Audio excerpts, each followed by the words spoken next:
একটা স্কুল, একটা শেষ প্রোগ্রাম, আর সেই মঞ্চে টিভির পর্দা ছেড়ে বাস্তবে জি বাংলা সারেগামাপা শোভন গাঙ্গুলির গলায় যখন প্রথম সুর উঠল, তখন আর স্কুল থাকেনি শুধু স্কুল।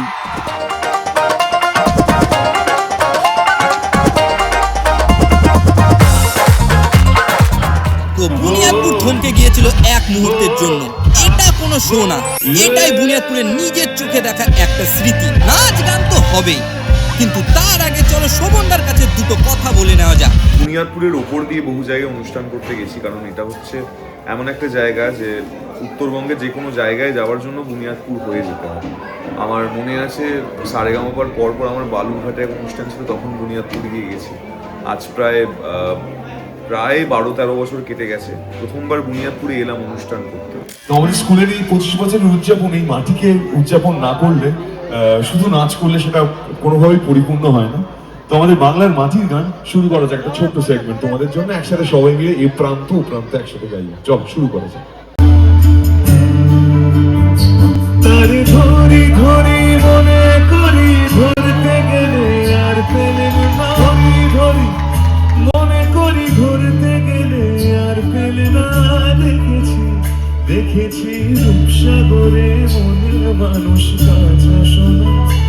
এই রকম মুহূর্তেই শহরটা আরো একটু আপন হয়ে ওঠে।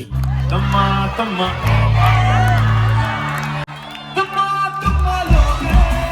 আমরা সবাই মিলে গেয়েছি, নেচেছি, আর বুঝে গেছি আজকের এই সন্ধ্যাটা স্মৃতি হয়ে থেকে যাবে অনেক দিন।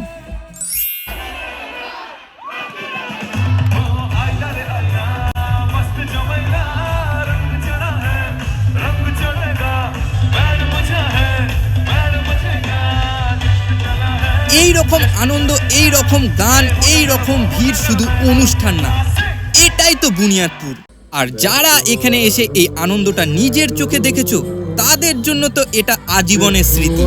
আর যারা এই আনন্দটা মিস করেছো, আর পাঠিয়ে দাও তাদের কাছে, বলো বুনিয়াদপুরে আজও এমন সন্ধে আছে যেখানে একসাথে থাকাটাই সবচেয়ে বড় উৎসব।